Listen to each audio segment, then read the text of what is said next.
Welcome to Getting Real with John Natale. I'm your host today, guys, John Natale, for this unbelievable interview with an agent who is doing the work today. He has grown a very large following very rapidly on social media. He is converting clients. He's closing deals. He's got an insanely massive pipeline built up with leads that he's generated directly from his personal brand, directly from social media. It's going to be a great interview with Peter Korthy up in Boston. He's in a very difficult market, just like we are here in New Jersey. In the Northeast, it is hard right now, but his business is absolutely flourishing. And I think you guys are going to want to hear not only his story as an inspiration, but a lot of the tactical advice he's going to give on social media, on growing a personal brand, on some of the mindset you need to grow that personal brand, to put yourself out there consistently. It's going to be a great interview for you to listen to and to grow your business today. Before we dive into that interview, I have to take a second to thank you, one, just for listening to this episode, for listening to this podcast, for helping us in our mission here at Getting Real, for less agents to fail and more agents to find the life of their dreams. Behind everything we do here at Getting Real, here at our Natale companies, if you're here in New Jersey and you're looking for a great dynamic real estate company to join, we have a great 100% commission model for you here at Natale Realtors. All you have to do is go below to the link that says join Natale Realtors, or at least have the discussion with me, book a call with me, and we'll discuss your business and how you can grow here in New Jersey. If you're in one of the other 49 states and you're looking to grow your personal brand, you're looking to grow your business, you're looking to grow your life, that is what Natale Coaching is for. We are for agents that want to have fun selling houses, create a personal brand, become the local expert of choice, attract like-minded people to them, attract business, for people to pick up the phone and call you. If that's something you're interested in having happen for your life, Natale Coaching is for you. That is what we do. All the information is at natalecoaching.com. Link is below. You can easily book a call with me, and we will discuss your business as it sits right now, what we do at Natale Coaching, and where we can get together. But guys, if you could take a second, you could take this episode, you could share it to your Instagram story, share it with a colleague, share it with someone else who's starting out on social media, share it with someone who's growing their personal brand. There's going to be a lot of tactical advice that you can gain from this episode. I'm excited for you to listen to this episode, this interview with Peter Korthy up in Boston, Massachusetts. All right, guys, like I said, today we have an unbelievable interview ahead. Somebody who's doing the work right now, somebody who's growing his personal brand. He's doing it in a very, very tough market here in the Northeast. He's doing it reaching out to people constantly, people reaching back out to him. He's becoming one of the local experts of choices. This is the stuff we talk about.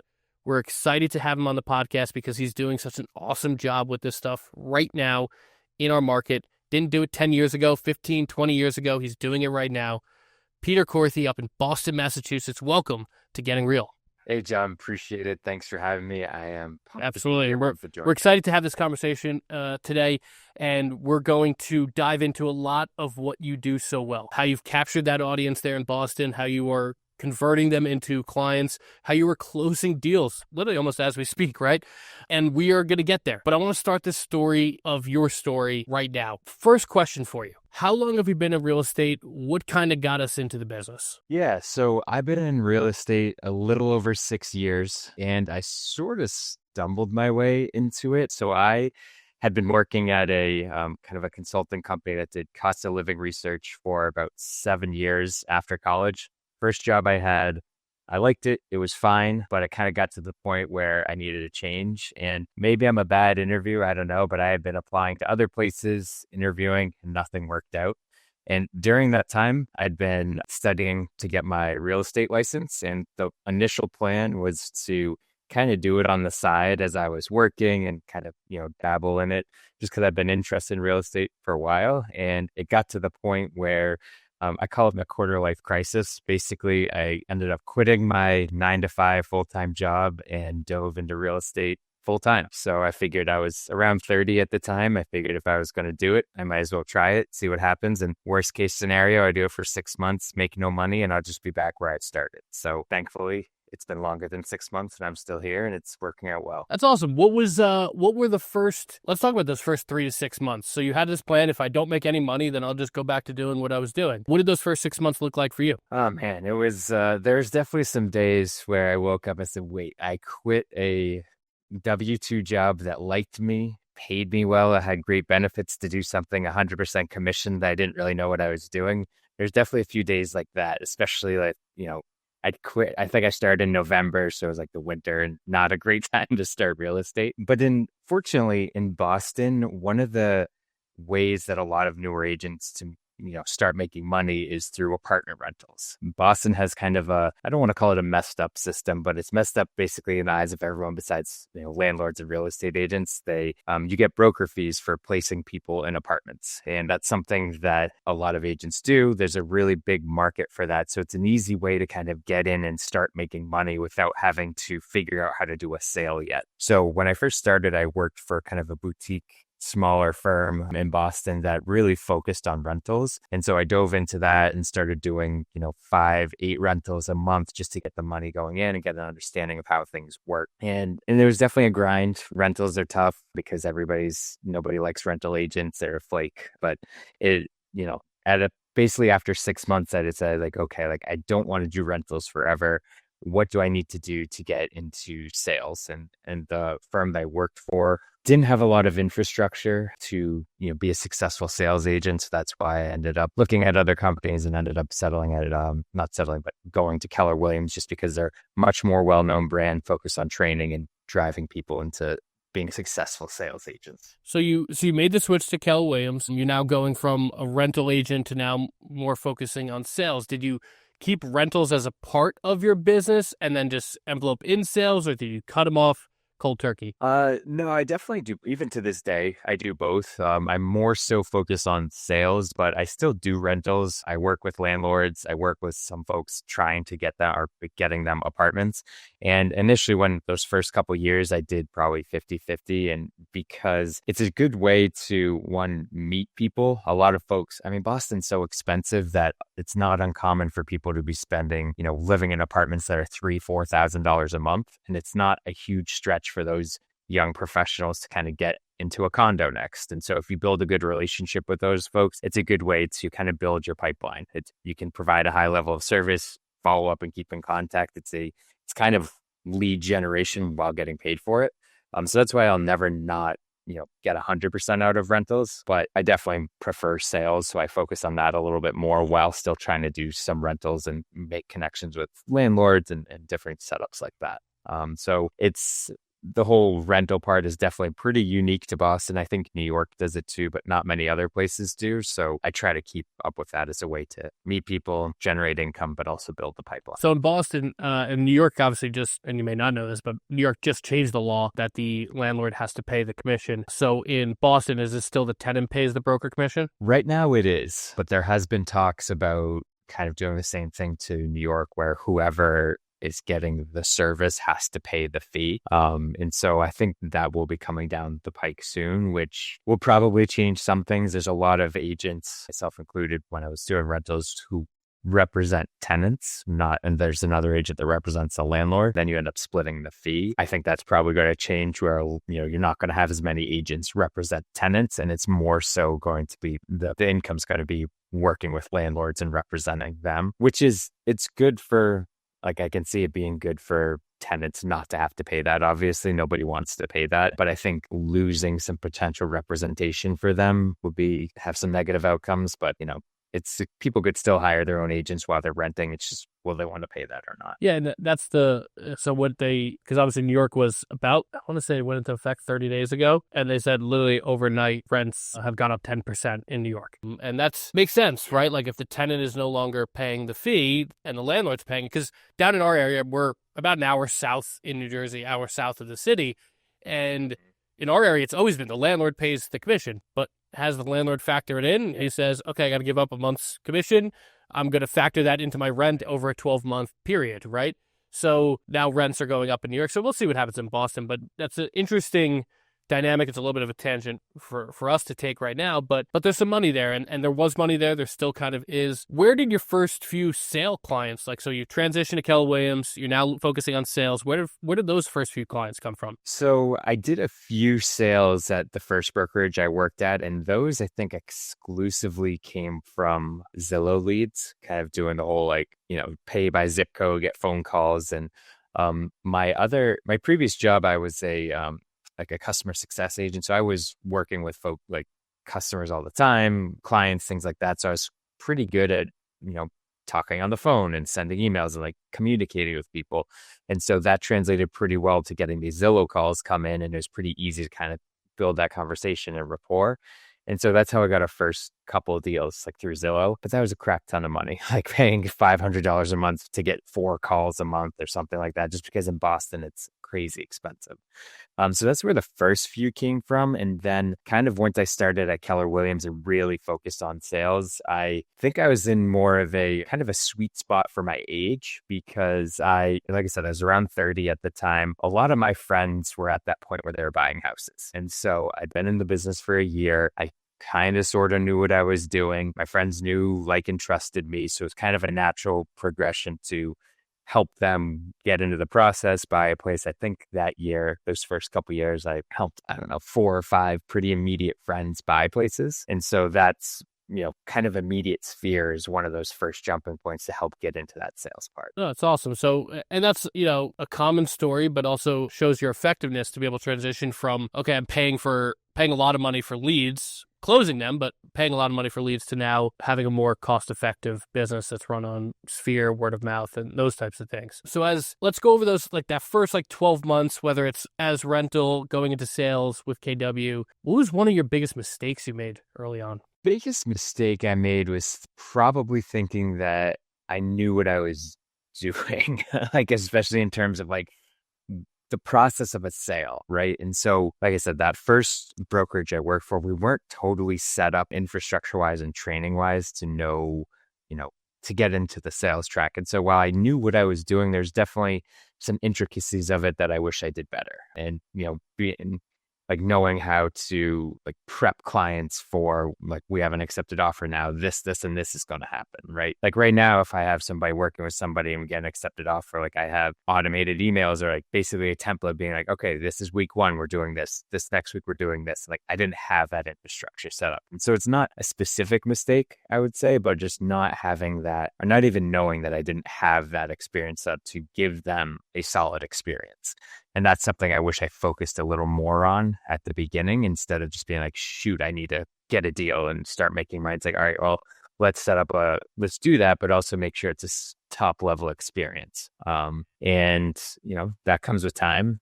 And I think even for some of the most successful agents that do 20 deals in their first year, those first couple ones are probably going to be a little shaky. And so I think working with I know some agencies let you partner with a more experienced agent to help you during those technicalities of the transaction. That's something that I probably should have done and would recommend to folks. No, that's a great point. And that's, I'm always huge on mentorship when people are new, walking through a transaction, with someone local to their area. That's kind of what a broker is supposed to be. We've gotten away from that as we've, just the whole split, just the way the industry works. We've gotten away from that. But that's what, real estate in the 80s and 90s was. Your broker was that person constantly. So, but we've gotten away from that, and it's tough for new agents. But it also sounds like you ramped it up pretty quick. I would say my process, very similar to yours. When people go under contract, they get update documents, the entire process all goes out automatically. It's a flawless experience now, but I've been doing this 17 years, right? I built that over 17 years of oh, someone should have known this, someone should have known that. And I think it's always a constant work in progress too. Even now to this day, we're always refining it to what's changing, right? So that's a great mistake, and it's great that you learned from that mistake.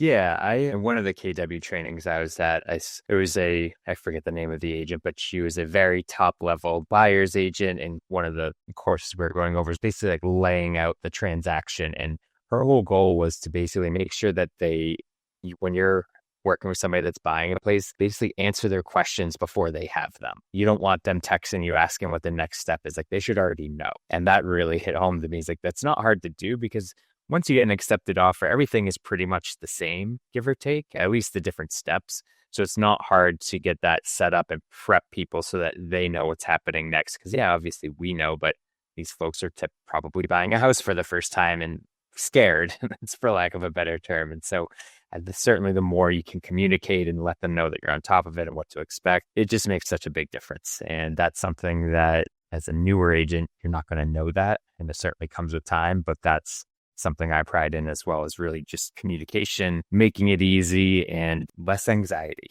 for everybody. I absolutely love that. So what would you say one big success has been so far in your real estate career? I think probably the first couple years where that's a vague answer, I know, but I ramped up. Like I said, I think I did in my first 6 months, I helped 50 people rent apartments and did 3 sales that year. And then ramped up to like 10 sales and 25 apartments. And then by year 3, I think I had 18 sales and 20 rentals. And so it was just like, holy crap, like this is going great. I would say that's probably my big success in the start of being able to build those systems and keep that going. I would also kind of view it as it lulled me to a false sense of being good at this, because success like that is good. Like it makes you know that you can do it and keep going. But this was also in 2021 and 22 when everybody was buying places and anybody could be a good agent. So I think that was something that lulled me to a little false sense of security.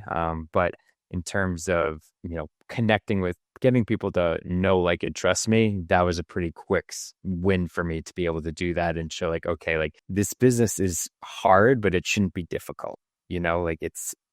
Everybody can do it. You just have to be consistent and get them to know and trust you and, talk through the points and show that you are an expert in the field. Would you say you rode a good market to success, or were you the byproduct of a good market where when the market started to change, it almost, in some ways punched you in the face? Or would you say you were happy about the fact that things continually grew the way they wanted to grow while the market was good, and then you had to pivot after? Man, you don't know what you don't know, right? And so I think my first 3 years we kind of went up and up, and those were years that was a really strong market. Also combined with me helping out a lot of close friends, helping out a lot of my wife's coworkers who were the same age. And I didn't have to do a ton of lead generation. It's almost like it kind of fell in my lap. And I didn't know that at the time. I thought that was just kind of how it worked. And so I certainly rode a combo of the market, a combo of my personal situation to a point where it's like, wow, we're having a lot of great success. And then, comes 2023, 2024, where the market shifts, right? Things get way expensive, rates double or triple, and now you're having less people buy. And so that's really when I had to kind of take a step back and be like, all right, what I was doing before was great, but we actually have to focus and figure out how to find people that don't necessarily know me and get them to buy a house. Because there was some of that in those first couple years, but they were like Zillow leads or different paid online leads. It just wasn't sustainable the way it was going. That was certainly a punch in the gut. And so it's coming back from that and figuring out how to build a business, not from scratch, but kind of changing everything's up and pivoting, like you said, to make sure that, all right, how do we get this business going when times aren't easy? And so that's what we've been doing for the past couple of years and kind of rebuilding and making sure things get on the right track. And they have. Yeah. And I hope you guys hear, there's a lot of humbleness there in that answer, right? It's the same thing that's happened to so many agents. And so many agents, one of the great things that I've seen Pete do here is that big P word that so many of us hear, that's pivot, right? And there's so many agents that are failing right now because they refuse to be humble and realize, okay, the industry has changed. The market has changed. It's not 2020. It's not 2021. It's not 2022. Hell, this year isn't even 2024, right? This year is even, in some markets here in the Northeast, is harder than it was last year. And last year was the hardest year since the 90s, right? So and if you're not going to do things differently, you're going to most likely, in my opinion, end up out of the business. I've been pretty stern with that for a lot of people. But for agents that do kind of change and adapt, and we're going to get to what Pete's strategy is right now in a little bit, the agents that do are absolutely flourishing, right? And the cool thing that's happening, I know from just, working alongside Pete here, is you now have a lot of that same success, but it's not people that knew you, loved you, and trusted you for the last 10 years, but maybe the last, 5 months, 3 months, 2 months. last 10 days. Maybe that one video, maybe that one video made them fall in love with what you're doing and know you and love you and trust you and all the great things. So, I'm proud to hear, a little bit of humbleness there, because I think a lot of agents can draw a little inspiration from that, because they look at things the exact same way. And I see so many agents, not even that I coach, just out there, even just with their content or how they're doing business, they're doing the same stuff they were doing 2-3 years ago. And if it, maybe it worked then, but if it's not working now, it's not working now, right? You got to change. So that's a really, really good answer. And I hope some people derive some inspiration from it, to be humbled enough to realize, okay, we got to do some things differently if I want to have success. Like, it would have been easier, right? In some ways, in 2023, 2024, at some point, to be like, well, I tried. I did good. I had a good run. But you know what? That W-2, those benefits, the comfort sounds a lot better. Did those thoughts pop up in those couple years for you at all? So it didn't pop up like that, thinking like, oh, like this is too hard. I should just, go back to the W-2 and, punch in every day, get my benefits, 401k, whatever. It was more of just like, oh crap. Like, if this doesn't work out, I have to go back to a W-2.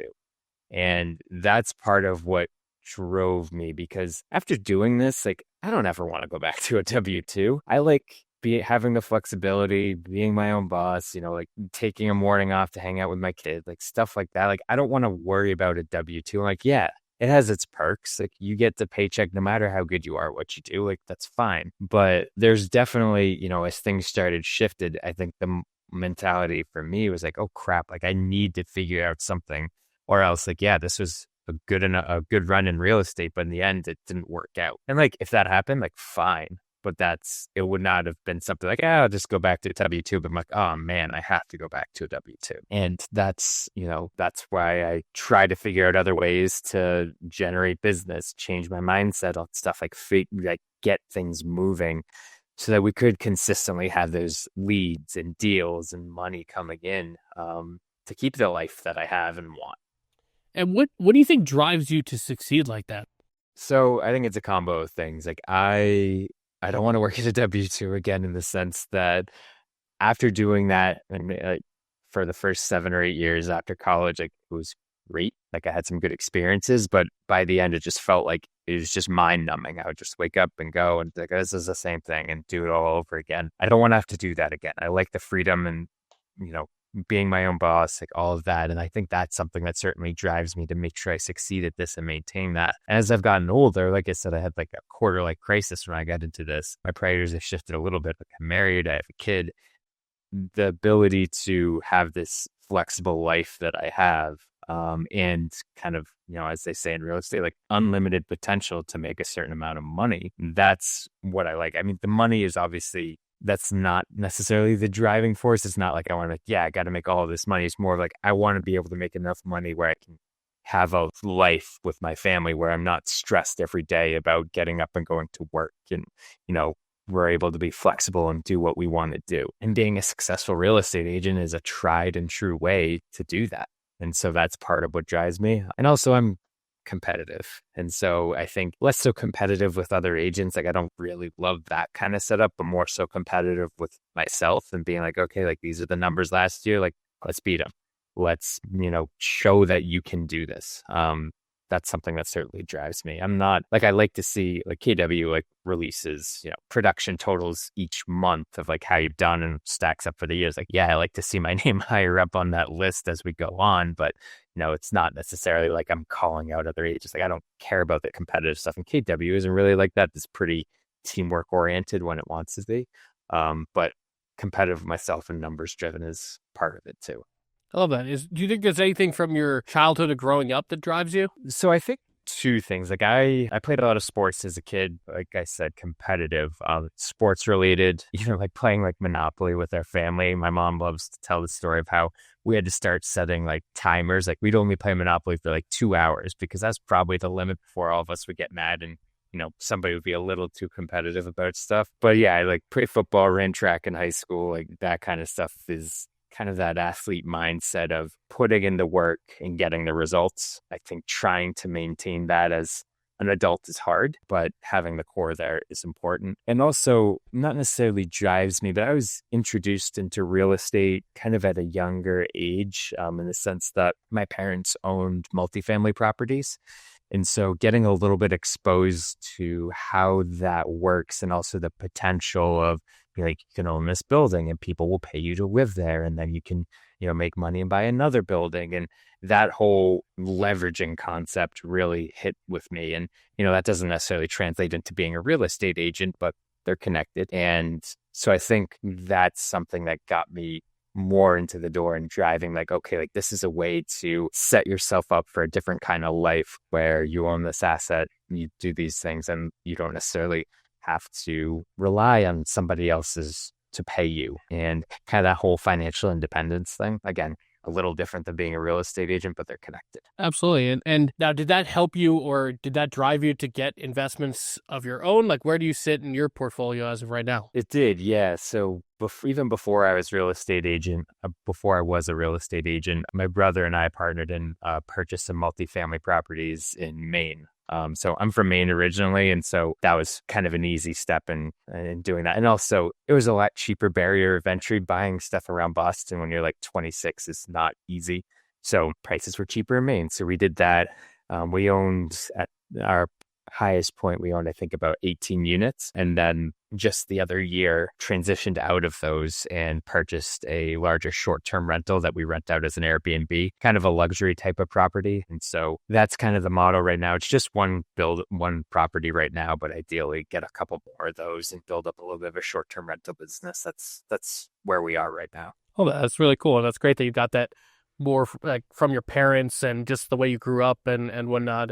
And that's just great. We talk about it all the time, or you see it all the time, whether it's on social media or just out, why do wealthy people typically stay wealthy? Is they teach their kids how to be wealthy, right? It's one of the greatest gifts you can do as someone with talent, with wealth, with success, is teach your kids how to do it the right way. And some parents do, and some parents, do it well. So that's great. In terms of your career in real estate, is there anything that scares you, or what scares you the most about like going forward, let's say the next 5 to 10 years in real estate? You're like, what scares Pete? I think part of what scares me and drives me as a real estate agent is that I still haven't gotten over that every day you have to wake up and kind of, for the cliches, like kill what you eat, hunt what you eat, is that you never know where that next paycheck is coming.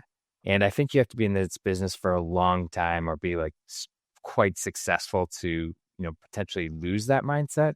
And I'm not there yet. And I think I still have that mindset of like, what's scary to me is like, okay, like, yeah, things are going well now. And I'm, having leads come in, talking to folks, building relationships. But what if that stops next week or tomorrow or the coming weeks? What if people stop watching my videos? Things like that, where nothing's guaranteed. You're not guaranteed this salary. So I think that's what scares me and drives me a little bit, is just that, you have to keep putting in the work, keep finding different ways to connect with people and get introduced to people that are trying to buy, sell, invest in real estate, and put yourself out there in a way that attracts people. You can make all these videos and whatnot, and if they're not interesting or you don't come off as good, like people aren't going to care. And so I think that's what scares me. Like I'm not super worried about like a market crash or a market shift. Like, yeah, that'll change things, but you kind of adapt with it. If there's a market crash, there's probably a lot of buyers out there. And so buyers find ready to buy properties. And, I'm not old enough to have worked like immediately after 2008 or 2007 or anything, but you just have to adapt to the market. And there's, closings every day, and it's try to figure out how to be a part of those. And so that's a long-winded way of saying that scared of the general model of being a real estate agent of 100% commission and doing everything you can every day to make sure that keeps going. Would you agree that there's a fear of just like, obviously, again, you're a business owner. You're being a real estate agent, same as owning a pizzeria shop, same as owning a retail store. Like you're purely a business owner. You have insurance, you have overhead.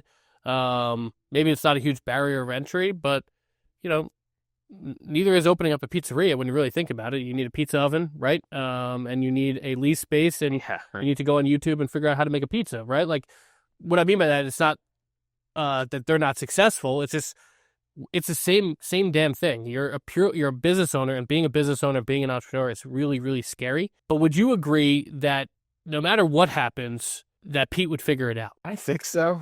Yeah, I think that's one thing this whole being an agent has taught me is just that, like, you got to figure it out. And anybody, that says like, oh, like, or like, I don't have a job or like whatnot, like I just think you have to be able to figure it out. And whether it's find different ways to talk to people or start putting yourself out there different ways, or like going back to old school stuff, not even old school, but just more traditional stuff like calling expired, sending mailers, like finding what works. And, I think, like I said, like this being in it, an entrepreneur in this business has really made like, if this doesn't work, then I'll find something else that will make me a career and, have enough money to come in and support a lifestyle. Cause I didn't realize how much I didn't want to work at a W-2 anymore until we've got here. And so that kind of puts you, if this doesn't work, it puts you in a course like, all right, well, start figuring out what will work. And I'm much more confident in saying that now, 5 or 6 years in, than I would have been before I started this, where I was like, I don't know what, I think I can do it. But now it's like, all right, like just figure it out. You find something to work. And then there's a lot of, you just have to be kind of overly confident, but also humble, like knowing that things can fail, but also be like, I'm going to do this and this and this and figure it out and make sure it works. And that's just a mindset you have to move forward with. I love that. And I always say, mine isn't, go back to a W-2 because I've never had one, right? I got into real estate at 19 and this is the only thing I've ever done, right? And the shadow of 2008 when I started in real estate. So I've had a W-2 job, but I was either bussing tables. I was I don't think I was a W-2 job when I was a caddy, but I've had like to be at certain places when people told me I had to be there. I've always loved entrepreneurship. So for me and a lot of people, some people, actually, I'd say good amount of people are running from the W-2, but other people who have been entrepreneurs for a while, you run from being broke, right? Like if you've ever been broke before, like you never want to go back there. When you look at a credit card statement, you're like, damn, I can't pay that, right? Or you look at like, okay, I have this month's rent and I don't know where next month's rent or your mortgage or your utility bill or your office overhead, your payroll. You run from that crap as fast as you can. And that always keeps you going, I think, as an entrepreneur, if you've ever been broke. And I'm sure there's some people listening that can relate to that as well. But that's what I run from, right? And people have to find what you're running from. And that's what drives you. And the reason I asked that, would you figure it out, is because I think that's like a superpower that some entrepreneurs have. And I think the best entrepreneurs have it. I've realized when I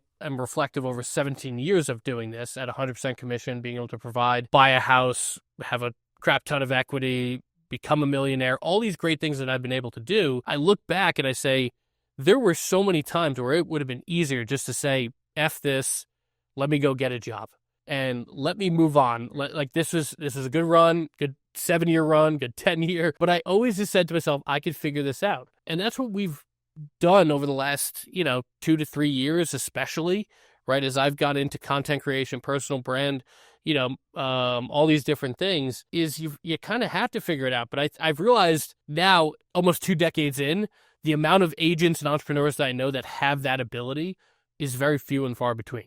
And I think that's why so many people fail in this industry. There's a lot of reasons why, but I think a lot of people are not cut out to actually, like really, when back's against the wall, be able to figure things out. But it's usually because whatever your back against the wall is, you're running from something really bad. And not that a W-2 job is really bad or being broke is like the worst thing ever, but like you don't want to go back there, right? And you like the freedom and you like being able to spend your time with your family. Like it's nice, it's stressful, but running from that is important. Yeah, and being broke's stressful too, right? And so it's just what kind of stress do you want? And it's, I think being a real estate agent is hard, but it's mainly hard because you have to be the one that gets the deal and makes the money and closes and figures out how it works. Like the actual individual tasks are not hard. Like anybody can be a real estate agent that way, I think. There's obviously different levels of it, but I think having that mindset or figuring out that you need to have that mindset of like, I don't want to go back to whether it's a W-2 or being broke or, I need to prove to my parents or whatever drives you to keep going and figuring it out and actually do the activities that aren't hard. It's just nobody likes to do them, and just doing that and stacking it together to get to that point, because it's not easy. It's not. And that's I think that's a great point. And when you are running from something, it definitely makes it a lot easier to start figuring things out. But let's get back to Pete and his story and kind of your vision, because obviously we've been working together, the last 6 or so ish months. But I know 6 months ago when I first talked to you versus what I'm going to expect the answer to be now is probably going to be a little bit different from what you've experienced. But what's your vision for where your real estate career can go, do you think? Because I know 6 months ago, I'll remind you real quick, 6 months ago, if I'm an individual agent, I just want to, make an honest living, be able to provide some of the things you've talked about so far. Where would you say that vision is now today? Is it the same? Is it a little bit different? What would you say? Yeah, I mean, I'd say it's a little bit different in terms of just having it bigger. I think when we first started talking, like I had hit a wall. I was struggling and just needed to find a way to kind of, figure it out, like what we were just talking about. And things have helped, working with you and all that got me to a point where we are figuring out deals are coming in and closing and whatnot. And so projecting forward, the concept of having a team and like having people work with me is a little bit more appealing than it might have been 6 months ago, where I was just like, I just hope I make, a good enough money and support myself. And that's still very important. And expanding on that and like making, enough money to potentially, make it so that my wife doesn't have to work, where we just have her home with our kids and, things like that. And part of that is, having a team and whatnot. And so I think there's the mindset has shifted a little bit just to kind of expand the possibilities. And, we don't have anything like a concrete plan set in stone, but I think, the way things have gone, it's opened up a little bit more to be like, okay, like maybe I can have a team with, a buyer's agent and, listing agents, things like that. And it's not as far-fetched as it sounds 6 months ago, and certainly trading a little bit of that for having time for my family and myself would be a main driver of that. What has changed? Because this is going to lead into a lot of the tactical stuff we're going to talk about. What has changed to change your mindset over 6 months, right? Like that's sounds like a long time, but that's a really, really short window of time to change from, hey, I want to be successful as a real estate agent to, wow, I could see this being a lot bigger than just myself. Yeah. So before we started, like I knew that social media was important and making videos and meeting folks that way. Like there's enough evidence out there and just seeing it that like I need to do that. But I had zero success at it for one reason or another. I don't know. And so going from posting videos that get 300 views, 150 views, doing that consistently where you're just banging your head against a wall, like, why am I wasting my time with this when nobody is responding or anything, to now posting videos that get tens of thousands of views and leads coming in every day, like being able, like understanding the system of what to post, how to set up the systems behind it so that it is actually encouraging people to know me, follow me, like me, reach out to me and find ways to, raise their hand that they want to work with me, or at least come a part of my database and follow along so that when they are ready, they might at least consider me. None of that was even on the horizon 6 months ago. And now it's very much an everyday occurrence, almost more so much so that I can't keep up. I'm sure there's stuff falling through the cracks. And that's where, the next step is, well, hire help. And so that's kind of the mindset shift, is where it's just, you have an abundance of opportunities versus not a lot 6 months ago. For sure. And that will definitely drive, and it drives almost everybody that I've worked with and have seen, that goes from really not necessarily nothing, but like in terms of like the amount, like the volume of leads that can come from your personal brand, to the sheer like ridiculousness of it. And it's almost like unfathomable that you can have so many people reaching out to you. And it sounds like that's what you're experiencing. Yeah, for sure.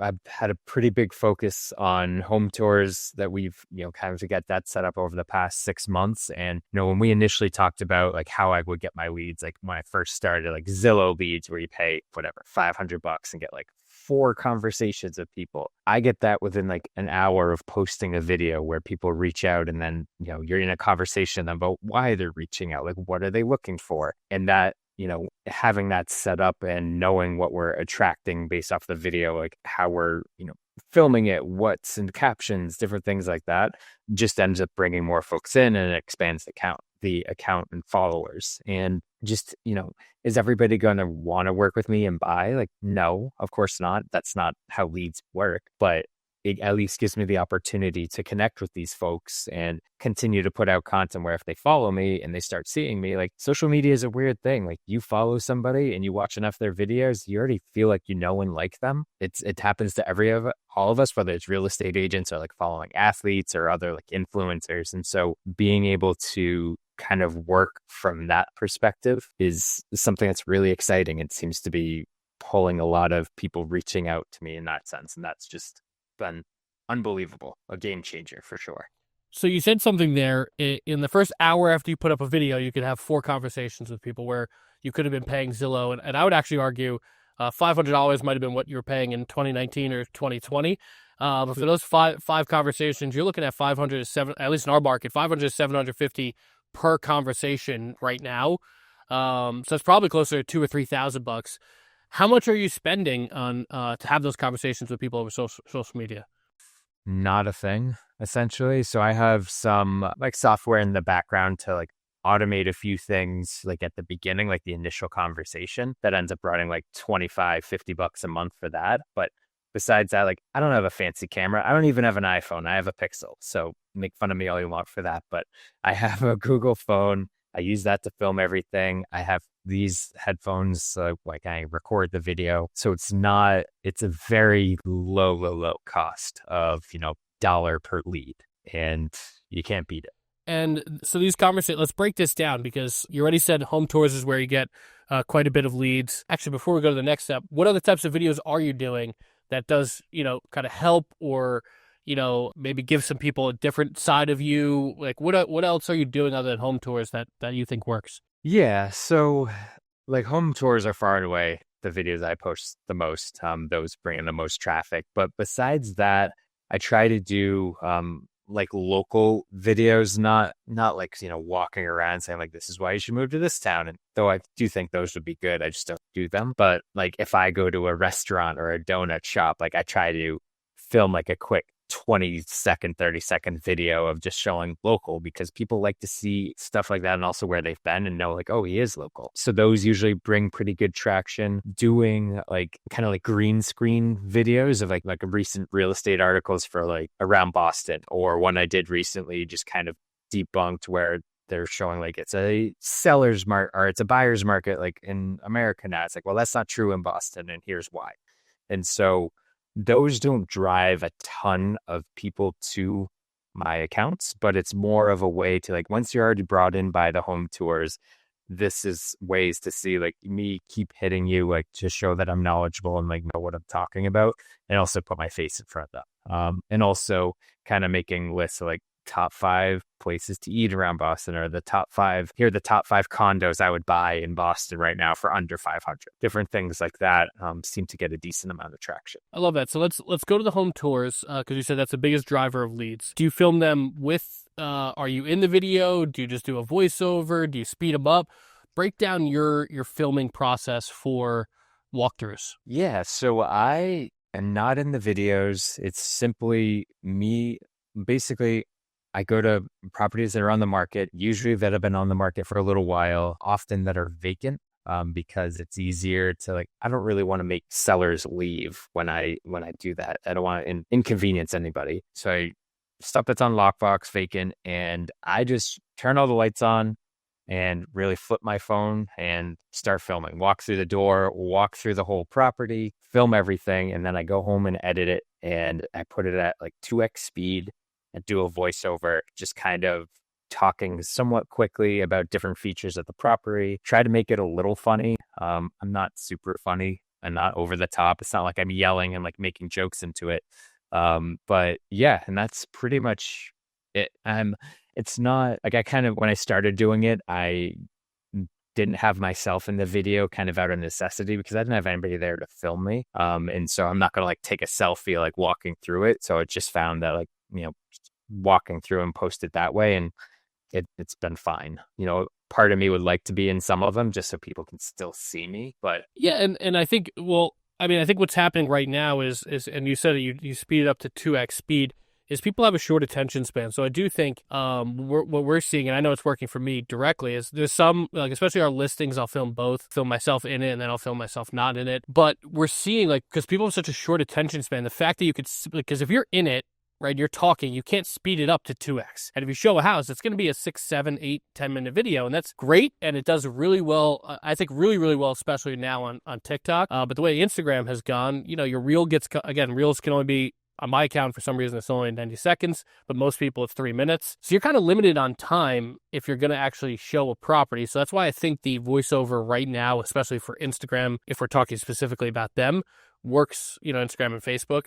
The reel, it works well to not be in it because you could speed it up. And that's really the only reason why. Otherwise, you being in the video for your personal brand is much, much better representation and a much better experience to entertain and educate because you're actually on camera. However, you also have to play to the algorithm and the way the time limits kind of play. So, and I love that you kind of just dove in and said, you know what, even if I can't be in it, I'm still going to go and film. And the algorithms have kind of shifted that way anyway, which is great. And it's worked out really well for you. When it comes to editing, you said you do 2x speed, you do a voiceover. And I think anybody listening to this episode would understand, like, Pete's not this, like, charismatic, like, super entertainer type of guy. But I would also argue, and I hear a lot of people like, I'm not entertaining. Like, I can't do that. I can't be like so-and-so. I see this guy, he's so entertaining. He's so animated. He's so funny. I don't think you need to be. I think you just need to provide some education about the area.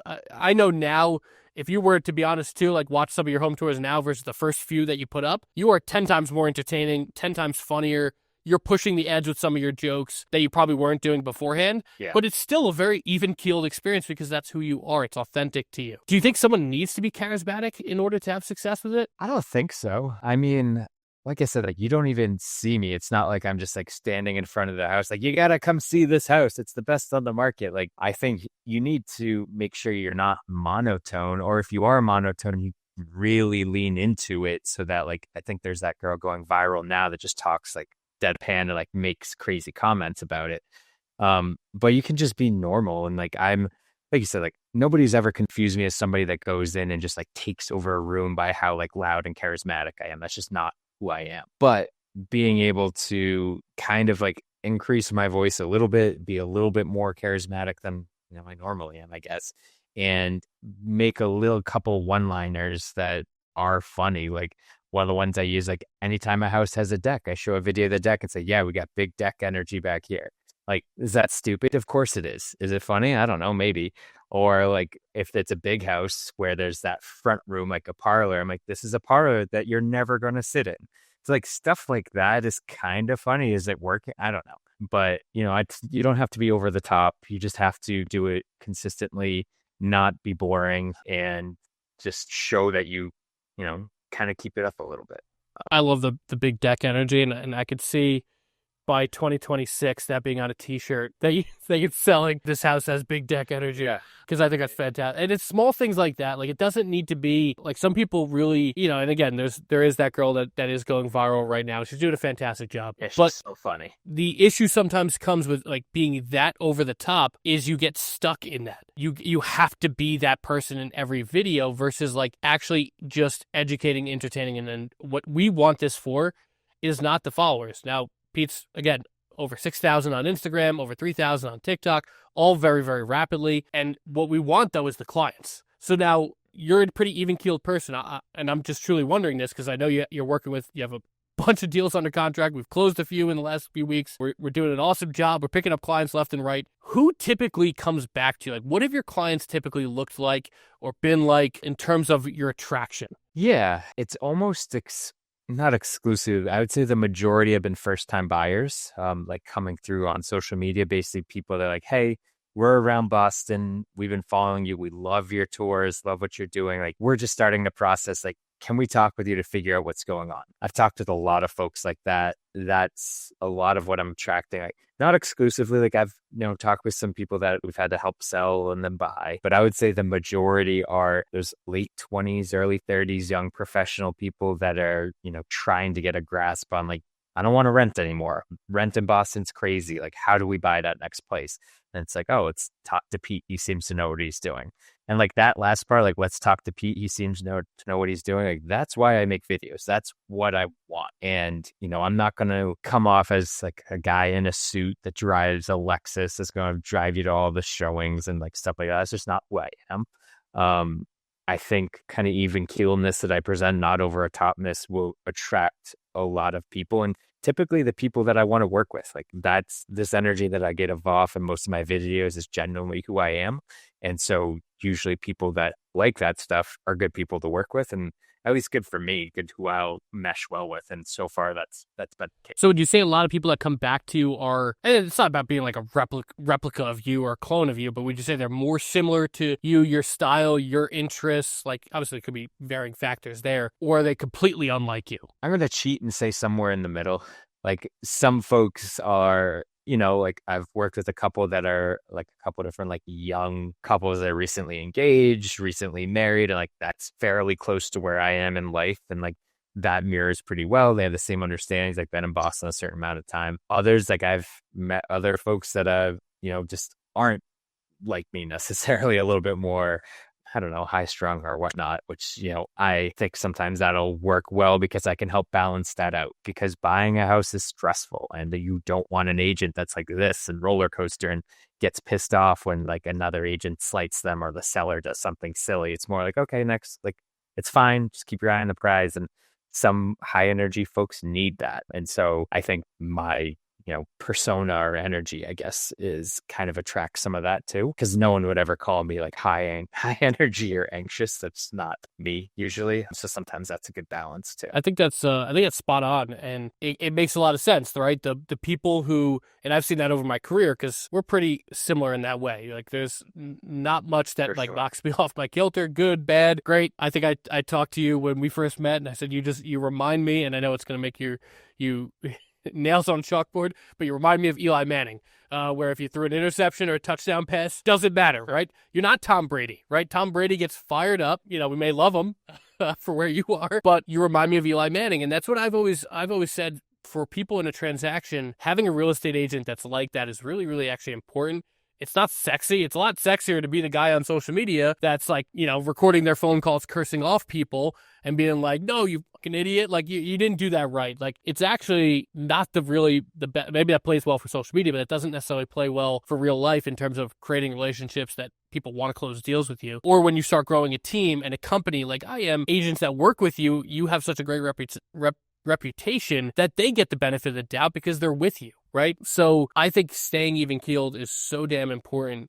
And I think that's something you've absolutely, nailed in being yourself. And that's what it draws back. And those high strung people also need that too. And they almost like subconsciously get attracted to it, which are not always our favorite, but we will definitely take it in terms of a, client and a deal. So for sure. What in terms of the follow up, let's get a little bit tactical here with the follow-up from social media. So someone reaches out, like you said, 4 people could reach out in the first hour. What does Pete's like follow-up system and everything after, I'll give you the floor to answer this. Someone reaches out from a video. What do they comment, or how do they comment? Like, how do they get information? What do they do? And then walk me through what Pete's process looks like. Yeah. So for home tour videos, kind of the whole point is to get people to reach out for more information, because I don't post the price or the address in the video, which most people don't care.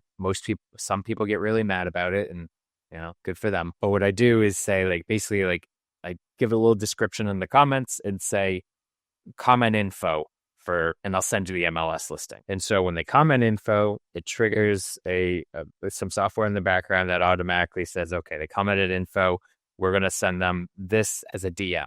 And then it says, thanks so much for reaching out about the townhouse in Tewksbury. Do you want to see the MLS listing, or would you like to schedule a tour? Nobody schedules a tour because they don't know the price or what it is, but if they want to, they could. And so it says get MLS listing, and it says, great, what's the best email to send it to? And so most of the time, well, not most of the time, is maybe 50-50. Somebody will provide their email, and then I have another software that automatically sends them, like takes their email, sends them a pre-written email with the MLS listing, and it sends it out to them. And then it goes back into the Instagram DM and says, just sent it over to you. And then I usually ask another question, like, are you specifically And it automatically does this. Like, are you specifically looking in Tewksbury, or are you considering other places around Boston? And from there, if they respond, I'm in the DMs personally, just kind of sussing up that conversation with a couple initial questions that most agents ask leads, like, what are you looking for? Do you have a price range? What's making you move? With the end result to build enough rapport just through those couple questions to try to schedule a call. If they say if they're just browsing or they're not planning on looking till next year, fine. We have their email, Trip campaign, keep in touch. Otherwise, we're trying to set up almost like a buyer consultation just to see what they're trying to do, see how we can help, and if that's something that they're interested in working together. And getting it automated to that point of being able to start asking those questions has been huge. So you're using AI, you're using automations to make all that happen. What percentage of people do you think go from commenting whatever on one of your videos to getting in a call with you? Do you think it's 10%, 20%, 1%, 2%? Because I know the volume of the amount of people that do it is vast. What would you say the percentage of people that actually end up on a call with you are? I'd probably say it's 5%, maybe a little less. At this point, we're averaging about 2 buyer calls a week. And so I'd have to look and see what that translates out to numbers. It's certainly not 20% or 10% just because, like I said, we're getting 100 people in, give or take, a week. And so it's not like I'm having 20 calls. And so it's around that range, enough to support 2 or 3 calls a week. And some of those folks are ready to buy in the next month or so, or some of those folks are first-time buyers that want to get ready to start buying in 6 months. And so, yeah, I would say 5% or a little less is sort of what we're looking at. Yeah, it makes sense. And that's still and the important thing there is the amount of leads is honestly kind of crazy, right? So even if you have 1,000 leads that come in, if you end up closing 5%, it's 50 deals, right? And I know just from the last 90 or so days, we're up to 2,200 leads, 2,300 that have come in. So again, over the next year or so, if we follow up correctly, right? If you don't do anything with them, here's what I'll tell you: 2,300, you're not going to close a damn deal. But if you do the right things and you get to 1, 2, 3, and then get to 4 or 5%, you're at, I'm not saying you specifically, but with that amount of leads, you could be at 100 to 150 deals. And that's what, if we rewind about 20 or so minutes, what we were talking about, how fast this can go from nothing to holy cow, I am no longer an individual agent because I can't handle this, right? So I love that you've dove into AI, you've dove into automations. Couple more questions as we kind of wrap up here. And this next one, we're going to do in 2 different parts because you've obviously done so well on the content side as well. But first, we're going to just talk about as an agent. What's one piece of advice you would give a brand new agent that was starting today? I mean, we're at the end of June, but about to be the first week of July of 2025. They're starting in the industry right now. What's that one piece of advice you'd give them? So I would say definitely post videos, just start getting into that, because that's certainly where, it's already gone there, but it's going to keep going there. And that's tough to say people still don't have success with door knocking or cold calling. And if you want to do that, do that, but do it. You have to dive into that. I would say, I guess it's a twofold piece of advice. Get into social media, start making videos. And then also, if that's not going to be your main focus for lead gen, which I think it should be, but if it's not, pick something else and stick to it. I think there's so much advice out there and there's so many different ways to do this job of ours in terms of lead generation that it's really easy to get distracted, especially if stuff, doesn't work the first time you do it. I think it's really important to pick a lane and give it a chance and keep trying it until you give it enough time, whether it's 3, 6 months, something like that. And if it's not giving you the results you want, then you switch. But if you make social media videos and actually start to do that and layer something on top of it, as new agents say, whether it's, calling expireds or sending golden letters or whatever, sticking to that as well and not getting distracted, that's probably the best start. Because I truly feel to be a successful agent in the future, you need some kind of online presence. And you'd be silly not to be making these types of videos as you start. I totally agree. And I just saw a study that talked about the millennial and Gen Z generations and how basically we view Instagram and TikTok, whatever you want to call them, content creators, influencers, in the same regard as we do athletes like LeBron James, Tiger Woods, these people that just create content. We view them in our head the same way. And I've taken that as like a message for myself of like, okay, well, wow, that's intimidating, but also really cool in the aspect of like, I can create that type of brand. And I just had an interaction last week, or maybe it was the weekend before. We were at my son's swim camp. He was going to swim camp, and they do like a swim showcase thing on the weekend. Like the kids jump in the pool, you get to watch them, and then they come home. It's cute. But I was there, and I had this guy come over to me, tap me on the shoulder, and he goes like, hey, says, hey, John, I just want to say I've been following you on social media for a long time. I love everything you do, like everything you're doing on Instagram, like it's awesome. And then he says something to me that blew me away. He goes, I know you're with your family right now. I don't want to take up too much of your time, but I just wanted to let you know I'm a huge fan of yours. I was like, well, yeah. My wife laughed her ass off at it after, but like he was sincere. And that really pulled it back for me that like I shouldn't say these people, like it's all of us too, because like I look at people the same way. Yeah. We get viewed if you're able to create enough of an audience online and create a following and convert it and do all these great things and keep people going, find out what makes people tick and entertain them. That's an interaction that like Brad Pitt has, right? Like, and I'm not comparing myself to Brad Pitt, but like that's really like an actual celebrity. Or like when you see like the left tackle for the New England Patriots, like when you see him out in public, you say, hey, I know you're with your family. I don't want to disturb you, but I just want to say, hey, I love the way you block for Drake May, right? Like that's the type of interactions. And so I love that you gave that as your one piece of advice. That's something that's new, someone hasn't given before, because I do think like as a new agent, that's your quickest ticket to success. And I've talked about that's a huge paradigm shift that's happened now, is a new agent can go from nothing to something in 6, 9, 12 months and be like something massive. Even that girl we were talking about, Brianna, and I forget her last name, but down in Tampa, she's a new agent. Yeah. In her 20s. Yeah. Like she started in real estate, I think, if I read correctly, either last November or January of this year. And she's taken the world by storm. Now, will she convert deals and all that stuff? That is yet to be determined. But I'm just saying, like, you can go from nothing to something so damn quick on social media. And I love that that's your piece of advice. For the person that does dive in, what would be your one piece of advice for someone starting? Now, this doesn't have to be a new agent, but someone starting on the content side of things. I would say just post the video. Don't stress about it too much. Like, like you should, do a little research, whether it's other agents that have a strong following or YouTube videos on like how to make a good video, or even ask ChatGPT, like, I'm a new agent, I'm going to start posting videos. What should I post? Like, do a little research, but otherwise, like, don't stress about it. Just post a video because nobody cares, especially if it's on Instagram or TikTok. If they don't like it, they're going to scroll in 2 seconds anyway. And if they do like it, then amazing. That's great. And like for my video walkthrough tours, like I just do the voiceover in one take. I don't care what I sound like. I don't care if I stumble over my words that badly. It's just one take. Like I don't even know what I'm saying. I don't write a script or anything. I just say like, oh, and here's the kitchen and like, here's the deck and like whatever. It's really easy because it is scary to post yourself like a video of you, like how you look, and like nobody likes how they sound when they talk. And like, that takes a little while to get over, but I think you just have to post videos and like not care about it. And like, are you worried like if your friends or family are going to see it and judge you? Like, well, screw them. They're not going to judge you when you start doing all kinds of deals from these stupid little videos that you post. And it's just, it shouldn't be a self-limiter, a limiting belief that you can't post videos because it needs to be perfect. Like it's much better to just start putting them out there. And the more you do it, you're going to get better at it and get more comfortable in front of it. And you just kind of have to do it. And also like, don't reinvent the wheel. A lot of people have good content that you can sort of mimic. And part of making good videos and working with you, John, is like, we've, seen different good ideas come through and we create those videos, or like we, use a video that the team uses or whatnot.